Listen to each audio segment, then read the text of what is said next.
Do you miss Bron? Do you miss Luka? Do you miss KD? Do you miss, some of your teammates that you play with that have been some of the greatest of all time?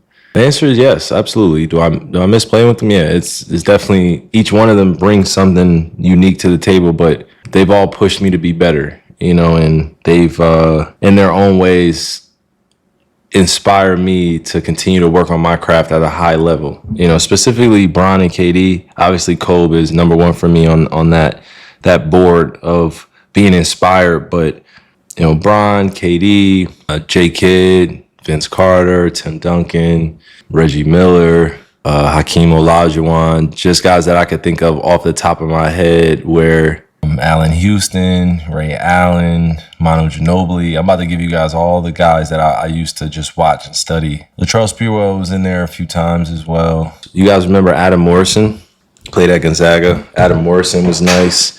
TJ Ford was nice. Shannon Brown at Michigan State was nice. Definitely used to watch Swish, a.k.a. J.R. Smith. Watching him play. Corey Fisher. Shout out Ryan Anderson. My big bro went to Nebraska. Shout out Jamal Crawford. Shout out Isaiah Thomas. Shout out Joe Dumars. Man, yeah, there were a lot of guys that really inspired me. Greatest of all time, some of the greatest of all time on your team. I don't take it for granted.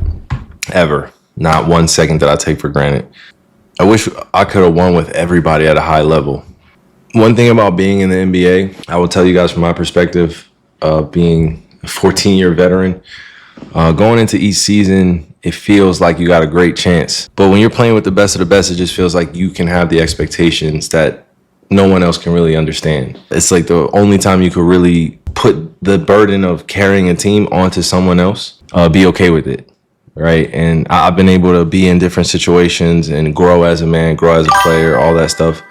I think the greatest lesson that I learned was you got to love who you're playing with. When that love doesn't necessarily have the same height or have the same feeling, that's when I feel like, and it's not just my examples, right? It's also plenty of examples of teams that have kind of broken up or situations broken up in the NBA. So it's an interesting dynamic that you have to learn from and grow into. So any of you young players out there that are thinking about, taking basketball to a professional level, I would say get used to playing with some of the greatest or some people that are better than you in certain categories or certain skill sets. Learning to let them be in their domain and let them dominate, like that takes a certain level of selflessness, and especially as a point guard, it's your job. So, I understand what it takes to grow beyond just what you've been taught in terms of just grade school basketball. Like playing with Brian, KD, Luka, and numerous other guys, James, like numerous other guys that I got a chance to play with. Blake Griffin, Paul Millsap, me, KD, James, all on one team. I've had some special years. No year of my NBA career has been the same. It has always been a unique experience. It has always been something that I've been able to learn more about myself after and how I handled it and how I can handle things moving forward. Were things perfect? No. Were things getting in the way of certain teams succeeding and doing great things? Absolutely. I think a lot of fans or a lot of people that support the game but don't necessarily know the history, I think they get really stuck on just, well, what happened? Why didn't it work? And just at the end of the day, we all are humans, and you got to really love who you're playing with. So I'm always an advocate for that. Now that I'm talking about that and playing with great players, let's actually get to something that we can review. Because I think it's important that we put context into what's happening in our world right now, especially in my sport that I care so much about. I see you, champ. I see you, champ.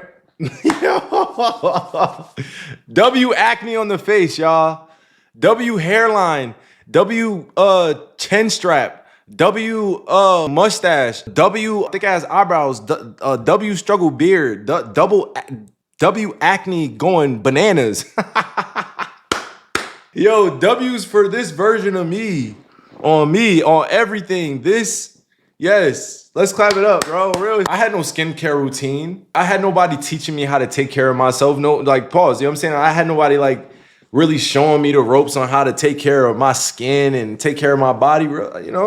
some of the things I missed out on. You feel me?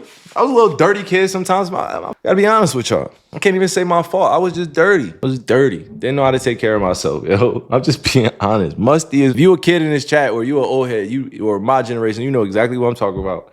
You graduate from mustiness.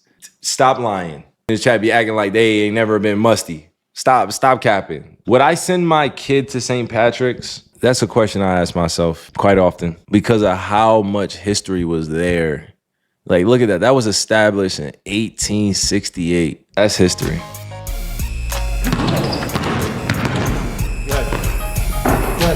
Probably my 8th time working with Robin Pound. He specializes in plyometrics and speed and agility. He's also look at Robin Pound, the guru. He incorporates all that into it. Won't even call him a guru. That'd be a disrespectful to him. But strength and conditioning coach Robin Pound, man. Nice rhythm. I like it. Gave me a great solid foundation as I was coming out of school, getting ready for the draft. You know, every time I step in the gym, it's intense and I have to be focused. It's one of the key pieces in helping me win a championship last two. in Cleveland, coming back from my fractured kneecap. Oh my God. You know, I watched my father work. He told me how hard other people work, and you know, there's a person in Los Angeles working while I'm sleeping. You know, so every time. Hey yo, my swag, my neck was drunk. I was so nervous. Hey, Joe. Neck boy, yo, y'all. Go to the lottery. Yo, y'all silly, yo. Once in a lifetime opportunity. Y'all silly. I'm really excited for it. So why'd you come tonight? Well, I live 20 minutes from here. Oh, really? Yeah, yes, so sir. you thought it'd be an event, something to go see? Yes, sir. Just trying to experience everything I can. Yo, shout out to Jay Wall. Hey, yo, did he try to play me right here? You got a lot of advice from little Kyrie. Did he say we're literally a year apart? Me and him were literally like for Lil Kyrie, bro. That's literally like how we used to just be so competitive with each other, bro. Just one up. It's gonna be a great experience. You looking at history, man. You looking at history. I'm gonna give John his flowers. He definitely set a precedent, set the example a year before of being a #1 pick, being a point guard, you know, being everything that you could want and being an exciting guard in the NBA. Like, you got to think, both of us came onto the scene later on in the rankings, and for us to go back to back as point guards in the NBA, that was generational. You know, that I don't think it'll ever be a run like that again, of like 2 point guards going back to back #1 picks in the best league in the world. You know, so I definitely got to give him his flowers, man. So many great matchups against him, so many great moments of just us being ultra competitive because we knew our towns, the hood back at home was talking like who was better between us two. It made me who I am today. It helped shape my competitive drive and also just how different the league is. You know, like John, 6'4", 6'9" wingspan, jumping out the gym, blocking shit on the break. And then you see me, and I'm just a skilled guard, being able to come through the lane, do those, crazy finishes, catch a lob every now and then. So yeah, bro, shout out. Shout out to Jay Wall, you guys. Let's keep this going. I know you got some butterflies right now. Seeing what team gonna get the top pick or the top 2 pick, and just a great experience for him, and I think he's gonna do good. But rookie sophomore game and sophomore win it again. We does this. We won it this year as rookies. We getting it again. Easy. We're going 2-0 now. We do have the best class. No matter what people say about this draft, we do have the best class. Coming for them. I'm especially coming for him. Shout out Greg Monroe. Real tough. Good on, Mr. Stern. First guy that, he's in my office, say hello. I invited him to the draft because he's a Jersey boy. Hey, glad to come. You know Paul Silas? Yeah, I met him. R.I.P. to David Stern, you guys. Huh? Where am I going? I'm going to the lottery. Where you going? You going with me? How surreal is all of this? This is really surreal. Oh my gosh, look at my...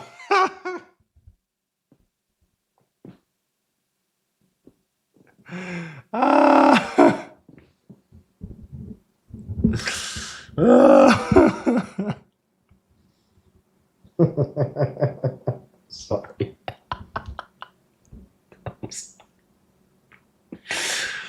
Oh, bro, I tried to look so much older, bro. Nothing was working for me, bro. Yo. Oh my gosh, bro. Appreciate it, bro. Yo. Yo. Bro, I look. Just knowing that all my hard work is coming to fruition now. So it's kinda hard to think about right now. Just knowing that all my LPR train, bro. LPR train. Oh my gosh, bro! Look at my shapey. hard work is coming to fruition now. So it's kind of hard to think about right now, but I'm glad to be here. Yo, so if you don't know any of the history,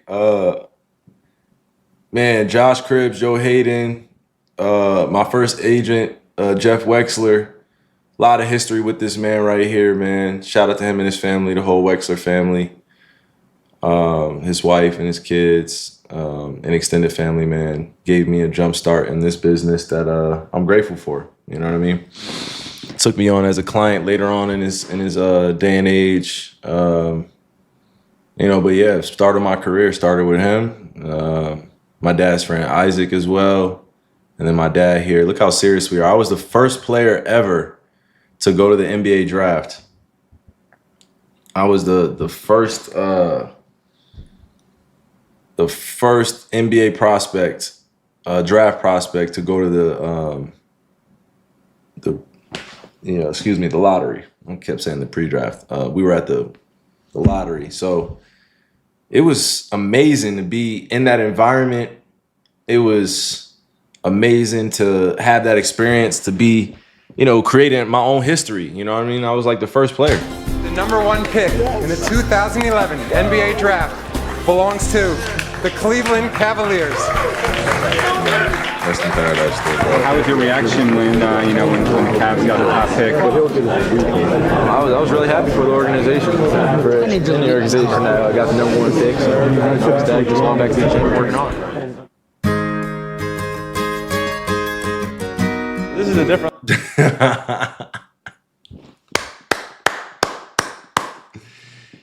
Yeah, you guys. This is what we're going to be doing, man. I'm going to just lead these stories up for you guys and just hopefully it plays through in the right order, man. But look at this. Crazy. Different level, you see the gold trophy on the guys' uniforms, and that itself, seeing that on their jerseys just means the guys are going to take it to another level. I'm definitely counting down the days until the draft. Crazy foreshadowing, huh? Crazy. I've been waiting for this moment ever since I was younger, and in 4th grade I wrote it down that I was going to make the NBA. So now that it's 24 days away, it's kind of weird to think about. Yeah, I really want to get here and play out on the court with these guys. This is a special league, and I want to be a part of it for a long time.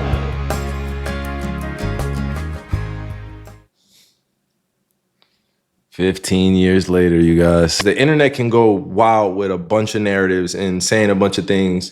And it's not so much whether or not it's affecting my real life. It's just, it affects how the perception is put out there. Now, that doesn't matter to me. I'm going to be honest with you guys, because the internet's going to be the internet. But you got to understand, like, I'm a 33-year-old man.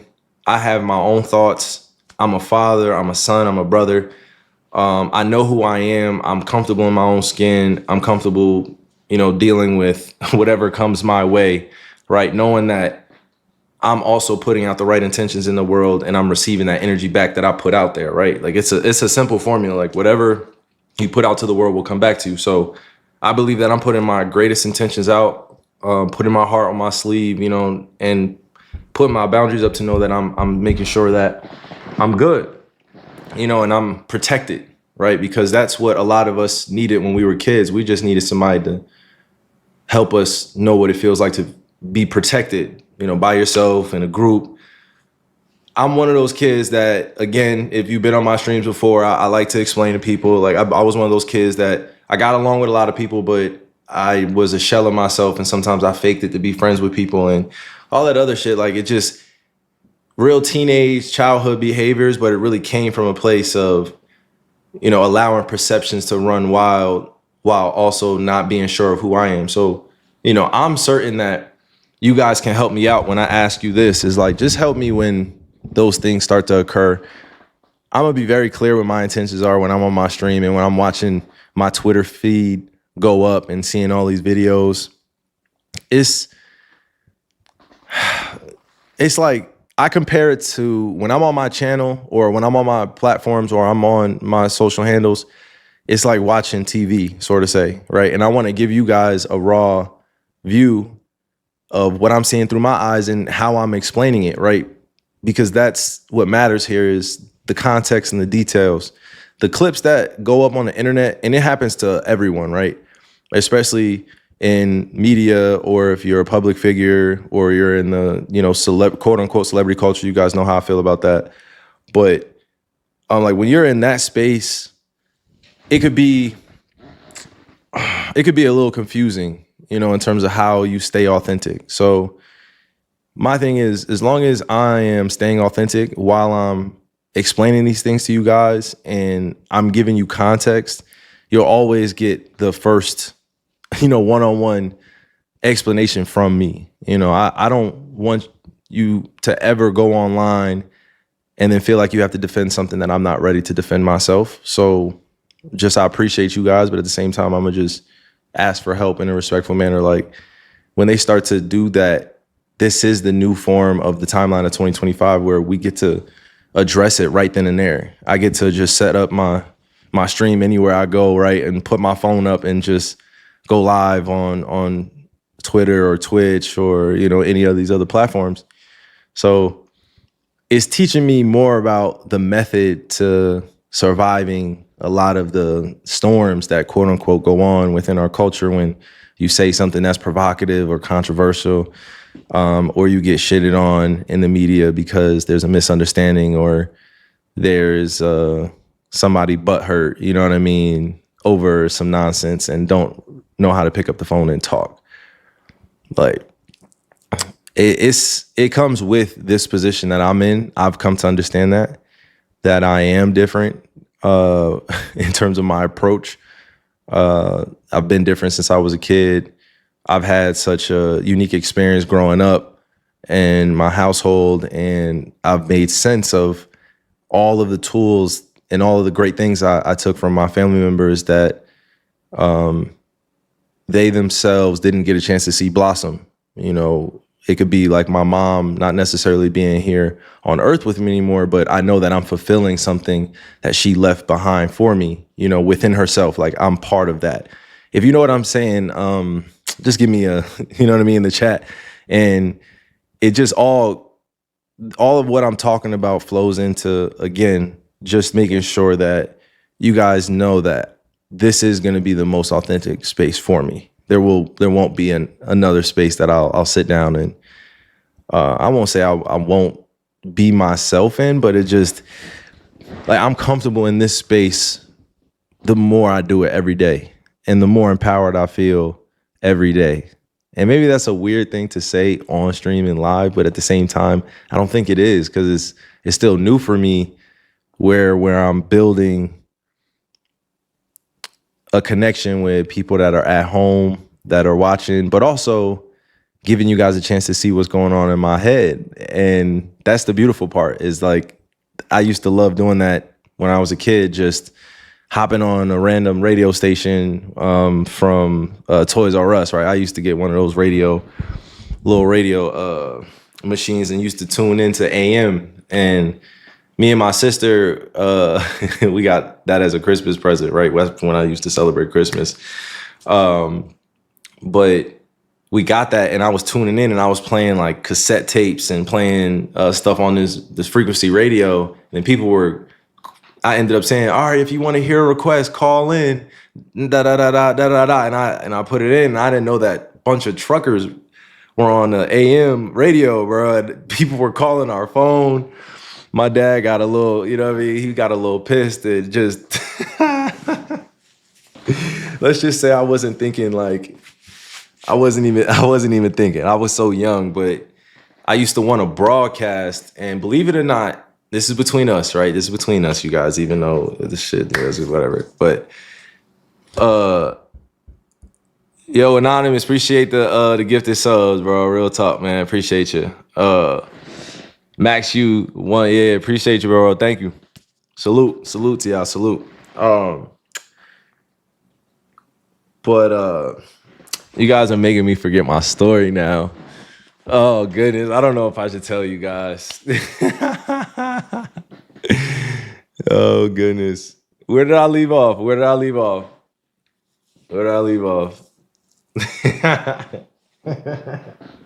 Because some of the things I used to do when I was a kid, we used to be so crazy. You know, now when I'm older, I be like, man. All right, I'll tell it, but. I was talking to my pops. Yeah. Oh, yeah, no, my passion for that. Yo, y'all are legends in this tribal chat. Yo, I appreciate y'all. Yo, y'all earn my respect a little bit more in the chat. Yo, I appreciate y'all paying attention. I can't say that was a test. I can't say that was a test at all. Excuse me. Sorry, I was making hella noise. But look, so I wanted to get into broadcasting, but believe it or not, before I wanted to be an NBA player, I was a junior in high school and I wanted to go to Indiana University, where Isaiah Thomas went, and I wanted to go for journalism. And I was so enamored with how the media worked that I enjoyed just the background camera work, the interviews, being goofy, with your friends, just filming content. I constantly see myself in this younger generation at times of streamers when they're doing just God knows what, you know what I mean? But it's just live streaming. I remember it was like Ustream.com back in the day, and I was doing a bunch of Ustreams. If you've been rocking with me in my journey since back then, I did a bunch of Ustreams. And I was like on Uvu or Uvo. What was it like? What was it called? Uvo, Skype, Facebook, Messenger and Live and stuff like that. So before Instagram and Twitter and all those things came out, and Twitter was out when I was in high school. Yeah, Twitter was out. Yeah, Twitter was out, right? Yeah, Twitter was out. Yeah, because I wilded out and did something crazy. Oh my God. Yeah, I got in trouble for Twitter before.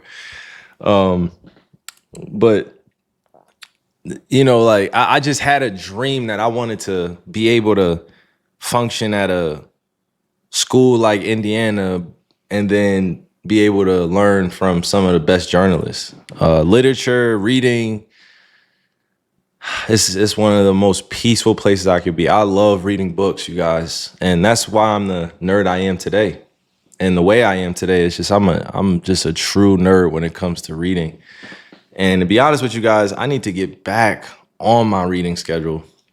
I definitely over the past few months I haven't created the safest habits or patterns for me to just give myself 2 hours or 2.5 hours. It's just, it's some things I think about, right? And that's why I said it was funny, because nobody would think I would want to get into broadcasting, but it definitely is a passion of mine of just being able to, like when I was doing my broadcast with Next Chapter, I had so much fun. It was so easy to be on there for 3.5 hours, 4 hours, live on stream, making sure that we were all locked into what was going on. And we were speaking fluid language, like fluid basketball language, just throwing lobs to each other. People kind of catching the funny humor, downside of things, and just being brutally honest too, through not just humor, but just being a brother, and wanting to see people win. So I feel like I'm right in alignment with what I'm supposed to be doing. And, by the grace of God, it gives me a chance to stay busy during this recovery process for sure. I had a song for y'all too. Let me see if y'all notice. Let me see if y'all know this. Because I wanted to start off the stream with this song, but let me know if I'm wrong for this.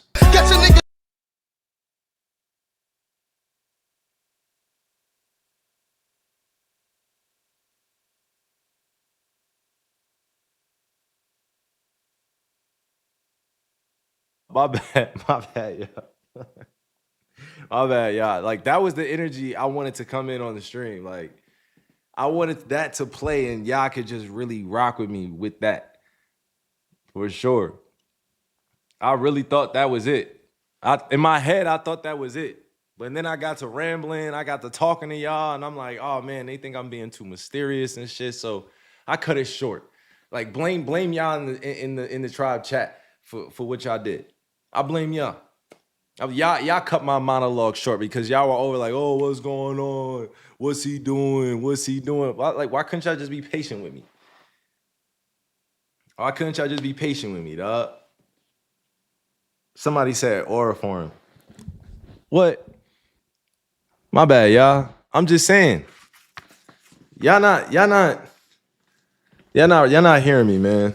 Y'all not hearing me, man. I wanted to come in on the stream with that type of energy, but that's not what y'all wanted. Y'all cut my monologue short. I don't know what to really say.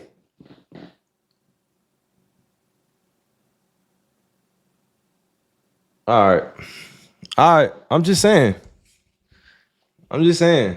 I still love y'all, but that was crazy. Y'all cut my monologue way short. I had a whole look.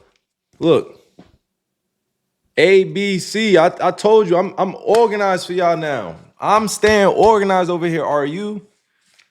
Nah, man. I'm not blaming y'all, but y'all cut my monologue way short. That's not.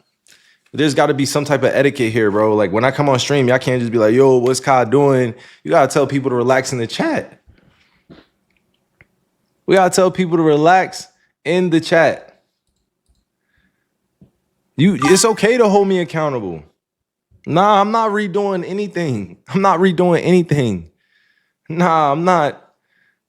Nah, I appreciate y'all, man. And there's a reason why I didn't listen to the rest of the song. Y'all know that. Respect to all the artists. But I was just really wanted to play Freeway's part. I like, you know what I'm saying? Crack a 40 when the sun go. Like, I needed that. I need that. You know. But look, moving forward, I'm gonna start doing my introductions. Y'all gonna have to live with it. It is what it is. Y'all gonna have to live with it. I don't care at this point. Y'all can say what y'all want, but at the end of the day, I'm gonna do my introductions. Because y'all not right now. Y'all at probably an 8. I'm at an 11. Y'all at an 8. I need y'all to get to an 11 because we got to stay active with what needs to be done. All right, because Accountability Inc. You guys. I had Benny Siegel written down, right? Okay, look, I wanted to talk about something in particular, and I let me know if you guys care. I know a few of you guys do care in the tribe chat. I appreciate you. I wanted to let you guys know what I'm learning right now. Like, what am I learning? I can't just answer that in one word, so I'm gonna do my best to answer it in 5 minutes. Okay, what I'm learning right now is how to put things in order without jeopardizing the integrity of what's being created or what's being done. Does that make sense? Did I make sense there? I don't know. I'm gonna replay it back once I'm done with this stream, but I'm ready to take control of things. That makes sense. I know I keep saying I'm a 33-year-old man, but you gotta understand. I don't know if you guys saw the clip that was running around online. I was at the NBPA Top 100 camp in South Carolina. Shout out to the NBPA. Shout out to all the youngins out there. Shout out to all the former players and current players that were there, giving the guys game, putting them up on our brotherhood and how we really got to stand up for each other because we do have our own lane created. But yeah, the main reason why I feel like I'm doing better each day, and not just with my recovery with my ACL, but just as on a personal level, like, because I address myself personally. You guys are gonna, again, get the raw, authentic view. No celebrity shit either. No PR trained shit either. But it's been me, like, running a lot of my platforms. It's just been me. I don't have a big team. I know that's probably hard for you guys to believe at home. Or maybe it's not. But again, when I talk about the version of traditional big teams and managements and having all these labels and having all these managers and having all these agents around and having all these random people around that don't really do anything to increase your knowledge or bring wisdom, they're just around. They're just close proximity glazing. You know what I'm saying? Like, the ultimate best version of me is when I'm as organized as I can be, and I don't allow distractions to get in between what I want to accomplish. So as I'm getting more organized, you guys are seeing how we're going to use each other for greatness. I'm going to inspire you. You're going to inspire me. And you guys are going to believe in something bigger than yourself. And I'm going to believe in something bigger than myself, because you don't just become greater at anything unless you risk take and you learn about what's happening around the world and what's happening around you and how you impact that. Did I imagine that I would end up spending a decent amount of my NBA career being quiet on issues that have been going on for years and years and years? No. Did I ever want to do that? No. Did I ever want to stay silent when I was younger? No. Here I am, though, today, after hours of reading, after plenty of documentaries, after humbling myself in presence of people that know way more than me, of asking questions to elders, of pouring libations and tapping in with my ancestors, to understanding that my calling is definitely going to look and feel different, so I better get used to it. That type of part. You know what I'm saying? That type of part. Just even starts with my name. You know, I remember I first got on stream and I was asking people, this was way before the face cam too, but I was asking people, I was like, yo, go look up what my name means. And people were like, wait, what do you mean? What do you mean? I was like, no, just go look up what my name means. And just go see how many people have had my name. And there goes to tell you, just, my mom was thinking about something way bigger that I was supposed to be doing on this earth. And I fall into that purpose quite comfortably now. You know, some people will call it weird. Some people will call it, you know, I don't really understand what he's saying. No, I'm really just getting to you and saying I'm human. I'm figuring things out. I don't know anything. I'm having fun out here, but I'm also a wounded warrior at times that needs to be healed, but also healed enough to go help others go through, you know, points in their life that they need help with. So if I can inspire you guys and give you some grace in a safe environment to have some fun, relax a little bit, sit down, chop it up with me a little bit in the chat, get to know the tribe a little bit. Shout out to Team Irving 11 for the gifted subs as well. Appreciate you. W gifted. I got to somehow add the chat on the stream too, or on the screen so you guys can see it. I'll do that next time. But yeah, like, back to what I was saying in terms of I've been basically doing it by myself. You know, I repost everything, sort of say. I do have a great team around me, but it's been me in the driver's seat. And I've built something incredible that I'm very passionate about. And I want to help as many youngins as I can. Next generation, I want to help them as much as I can. I want to make sure I shower them with the flowers they deserve.